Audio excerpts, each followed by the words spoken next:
دل کی بہت سی بیماریاں ہیں۔ سب سے جو بڑی بیماری ہے وہ ہارٹ اٹیک ہے۔ ہارٹ اٹیک جو ہے وہ کیوں ہوتا ہے، اس کی بہت سی وجوہات ہو سکتی ہیں۔ سب سے جو مین وجہ ہوتی ہے وہ آپ کے خون کی نالیوں میں خون کا جم جانا، یعنی دل کے جو والو ہوتے ہیں ان میں کسی جگہ پہ خون جم جاتا ہے۔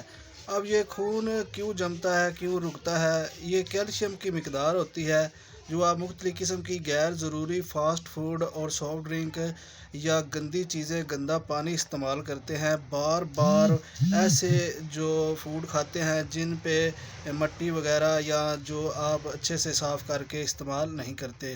کچی سبزی ہو گیا، جیسے آپ مختلف قسم کے فروٹ استعمال کرتے ہیں یا ڈرائی فروٹ استعمال کرتے ہیں، اگر وہ آپ صاف کر کے استعمال کرتے ہیں تو آپ ہارٹ پیشنٹ نہیں بن سکتے۔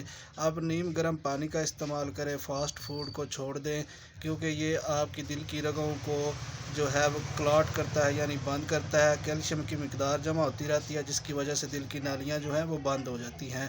اب اس کے ساتھ ساتھ اگر آپ کسی اچھے فزیشین سے رابطے میں رہتے ہیں تو آپ جو ہارٹ پیشنٹ ہیں لوگ، وہ اپنی جو ریکوری ہے کر سکتے ہیں، آہستہ آہستہ میڈیسن سے بھی کر سکتے ہیں، اور خوراک جو ہے وہ جو زیادہ نمک یا تیز مرچ مسالہ یا فاسٹ فوڈ یا اس طرح کی ایسی غیر ضروری اشیاء جو آپ کو جو ہے خطرہ لا کرتی ہیں ہارٹ پیشنٹ ہونے کا، دل کا مریض بننے کا، ان سے اجتناب کیا جائے۔